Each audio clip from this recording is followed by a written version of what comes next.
Selamat datang Sarjito Muda. Perkenalkan, nama saya Tony Arjuna dari Departemen Gizi Kesehatan FKK MK UGM. Kami semua sangat berharap teman-teman semua akan menjadi calon-calon tenaga kesehatan profesional di masa depan.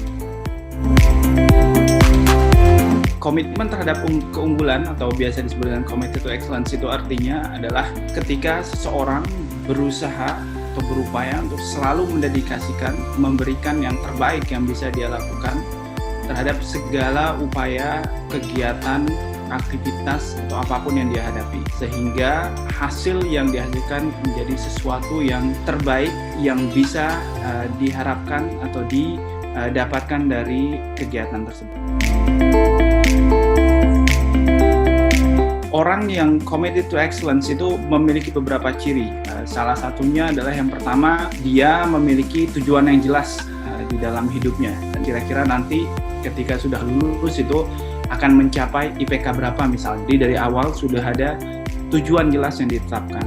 Kemudian yang berikutnya itu selalu bersifat konsisten dalam mengerjakan segala sesuatu. Kemudian dengan demikian juga artinya orang yang memiliki komitmen itu selalu siap untuk belajar seumur hidup. Jadi siap menjadi lifelong learner. Dan yang terakhir tentu seorang yang memiliki komitmen terhadap keunggulan itu selalu menyadari bahwa dia adalah orang yang tidak sempurna. Sehingga selalu ada upaya yang secara sistematis, secara terstruktur dilakukan untuk memperbaiki kelemahan-kelemahan atau kekurangan-kekurangan tersebut. Perlu disadari juga bahwa orang yang memiliki komitmen terhadap keunggulan itu bukan orang yang perfeksionis. Tidak sama sekali, berbeda dengan perfeksionis. Karena kalau menjadi perfeksionis itu Anda akan menjadi sangat kelelahan, akan menjadi sangat capek untuk mencapai sesuatu, dan cenderung akan menjadi tidak maksimal hasilnya. Komitmen artinya kita menginvestasikan atau mendedikasikan jiwa dan raga kita terhadap sesuatu. Jadi tidak hanya raga kita saja, tidak hanya berada di suatu tempat atau di suatu waktu dalam suatu kegiatan, tapi juga secara jiwa, secara semangat itu kita benar-benar menginvestasikan atau memberikan diri kita dalam kegiatan tersebut. Sehingga dengan melakukan tersebut, orang-orang yang berada di sekitar kita akan merasakan, bisa mendeteksi bahwa kita benar-benar ingin mendedikasikan diri, ingin benar-benar terlibat dalam suatu kegiatan.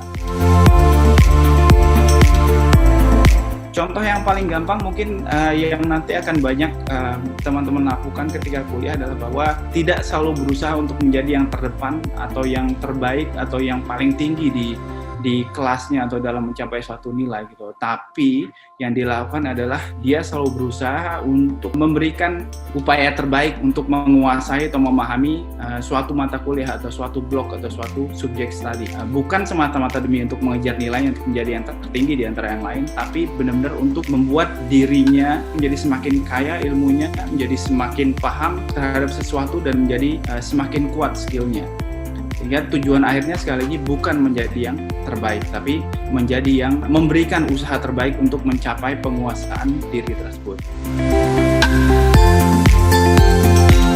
Bisa kita mulai dari membiasakan atau mendisiplinkan diri untuk selalu menyusun tujuan yang ingin dicapai pada periode semester misalnya. Semester 1 tujuan yang ingin dicapai itu apa? Selain IPK-nya tentu ada tujuan lain yang ingin dipelajari di situ. Kemudian biasakan untuk membuat jadwal yang teratur sehingga kita punya prioritas yang jelas dalam sehari itu kegiatan yang akan dilakukan apa saja. Kemudian yang berikutnya adalah selalu bersifat dinamis untuk siap untuk merubah apa yang sudah disusun sebelumnya jika kondisi tidak memungkinkan. Dan tentu ciri khas yang tidak perlu dilupakan dari seorang yang memiliki komitmen terhadap keunggulan itulah dia selalu siap untuk belajar kepada semua orang di sekitarnya. Jadi jangan merasa bahwa ketika masuk kuliah itu berada di posisi yang bahwa saya lebih pintar dibanding dengan semua orang di sini, atau mahasiswa yang lain itu posisinya lebih rendah daripada saya. Tidak sama sekali, tapi merasa bahwa saya bisa belajar dari semua orang yang ada di sini. Karena setiap orang memiliki latar belakang yang berbeda, memiliki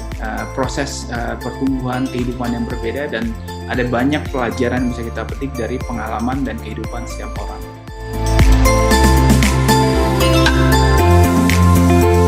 Yang pertama, saya anjurkan teman-teman semua untuk wajib mengikuti kegiatan kemahasiswaan, apapun itu organisasinya, institusinya, karena ini akan memberikan kesempatan bagi teman-teman untuk belajar dari banyak orang, belajar mengorganisir berbagai kegiatan, menyerap banyak sekali soft skill yang tidak didapatkan di kelas. Kemudian jika ada kesempatan, jika tidak ingin berkomitmen jangka panjang dulu misalnya, buatlah komitmen yang lebih pendek, misalnya untuk terlibat menjadi panitia dalam suatu kegiatan yang sifatnya jangka pendek untuk melatih membangun komitmen itu. Setelah itu nanti bisa bergabung dengan kegiatan berbagai macam organisasi kemahasiswaan sehingga teman-teman memiliki komitmen dalam durasi yang lebih panjang.